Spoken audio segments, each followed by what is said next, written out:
Welcome to Dredge. Dredge is a pretty new fishing horror style game that looked kind of cool, so I decided to get it, even though it wasn't. It's like horror games aren't really my style of game, and honestly, it was probably one of the more fun games I played.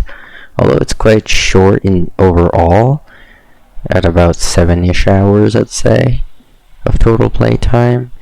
It's quite a good game.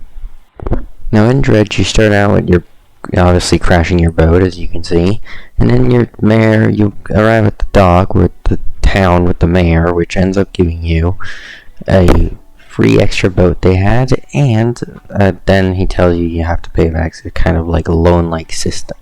So the fish you sell, a percentage of that will go to practically just a loan. And with that brings us to our first gameplay element, fishing, which is going to be the main thing you'll be doing for money, if you ignore crab pots, which will come in later. Now, fishing is pretty much all you do for like the first really hour and a half of the game, because you're just fishing, earning money, and then doing quests in this area, like starter area, until you pretty much are able to find the first artifact, which does take a good bit, and plus it's only kind of just the only spot that there isn't much of anything that can attack you, as there are enemies, and night gets pretty dangerous at times, depending especially on the areas you're in. Literally all you do is fish for like the first hour. I mean quite literally. The only thing that happens in the time lapse, like about minute time lapse you're about to see, is quite literally you meet the person that allows you to upgrade and fix your boat. You meet the fish seller, like the guy you sell fish to, and then I stumbled up on an island that I came up on too early.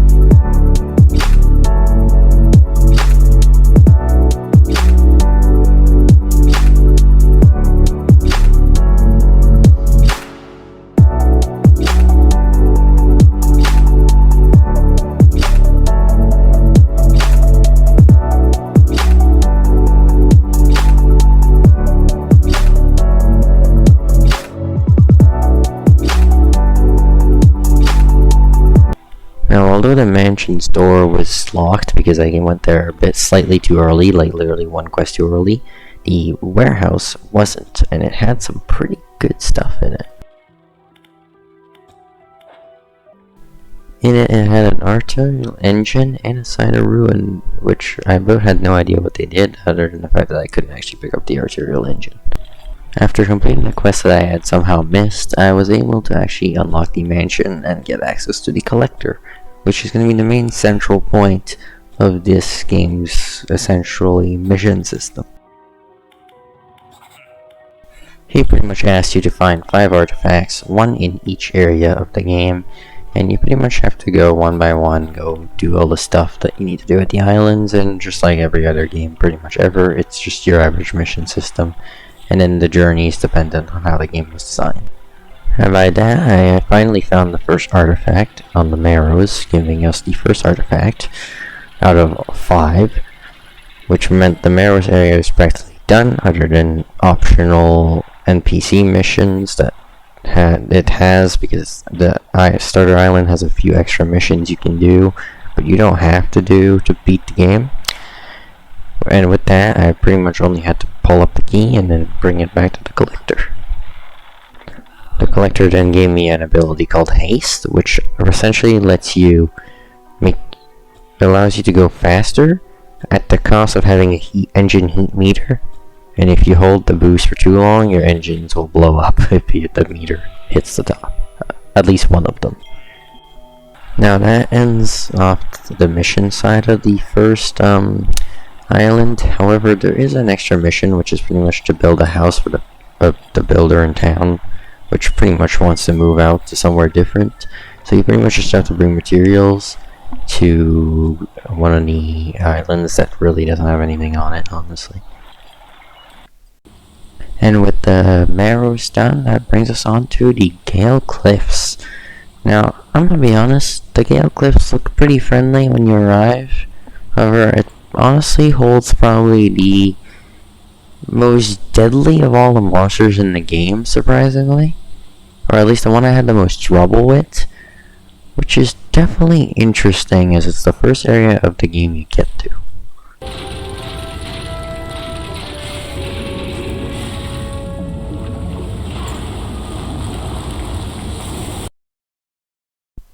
Now, overall, the Gale Cliffs aren't that bad. If you ignore the fact that you have to calculate every single move strategically so you don't run into the big boy monster that can pretty much kill your boat in 2 hits and you're dead. Overall, the Gale Cliffs aren't too difficult as there's only really like 3 tasks. One is retrieve the relic of the hermit. Bring him back the relic after gathering it. Then take that relic, give it to his brother as a sign that the hermit wants to get back with his brother because he got kicked out. Then you do a task for the brother, and then after that the brother gives you a task to go blow up explosives, which is then how you unlock explosives. Overall, the Gale Cliffs aren't that complicated. It's just it takes a really long time to do everything because of the monster. You have to calculate every single move and go slow and calculate everything.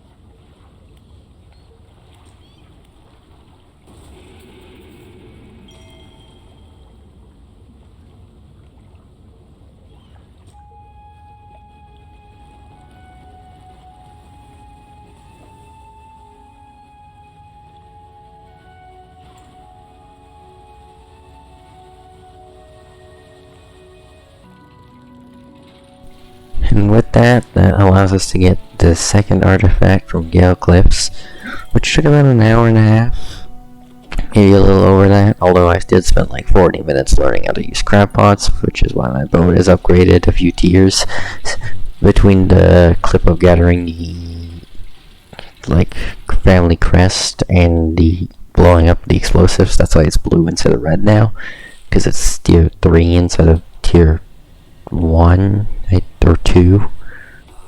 But yeah, with that, it allows us to bring the second artifact to the collector, which in turn gives us a not that useful, but I personally didn't use it, but I can see where it's I personally didn't use it much, but I can see where the taunt comes from. It pretty much lets you teleport right to the collector from wherever you want on the map.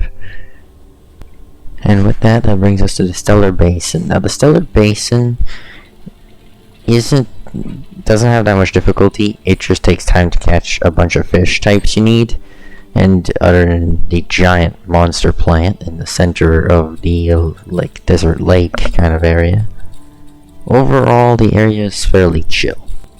Overall, this entire area relies on you finding their scientist/researcher. Because once you find that, all you have to do is gather a bunch of fish types. Give it to her, I'm pretty sure it's a girl. Then she gives you a horn thing, which allows you to get the giant attacky plant kind of thing to stop attacking you. In return, you can then go collect the artifact, which is hiding right above the stupid plant that you then shoot away with the air horn kind of weird vibration thingy. Once you activate the horn that the researcher gives you at the water area, you're pretty much free to do realistically whatever you want. Once you finally get around to fishing out the third artifact, aka the ring, you can pretty much go give it back to the collector, and well, the collector will give you an ability called Banish. Now, Banish is one that I never even used once because I didn't have to, but it pretty much shoos away any enemy that's attacking you, no matter what it is, but it has a really long cooldown, and I never ended up using it because it was just not worth it. And with that, that brings us to Twisted Strand. Twisted Strand is the the third island, but has the fourth artifact in the game.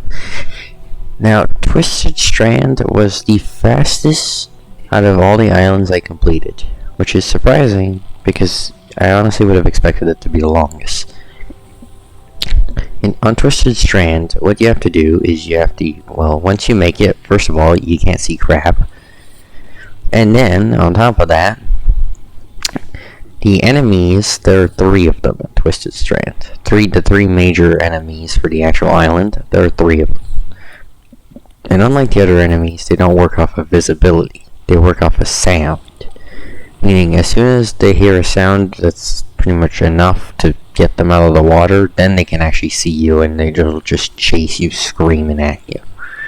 The goal of this island is to trap and kill all 3 of them. However, you need 1 bait for each, so 3 things of bait.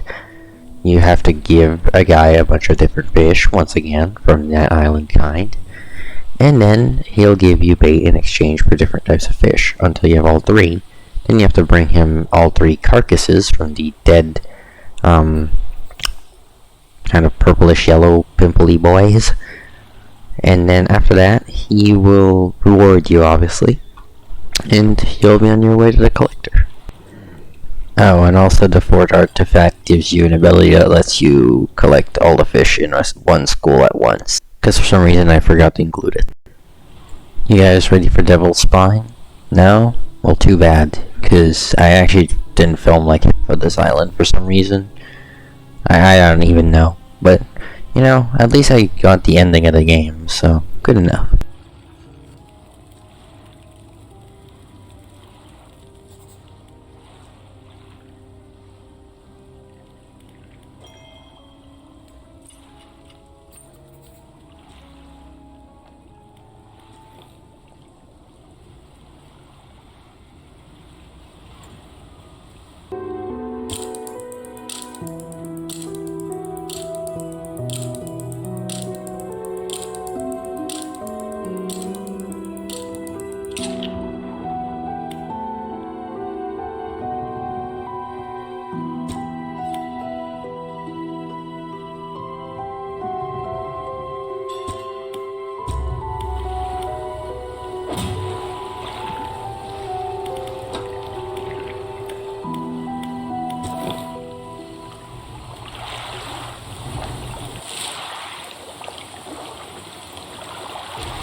If you want to see the game credits, they will be linked in the description. Hope to see you in the next video.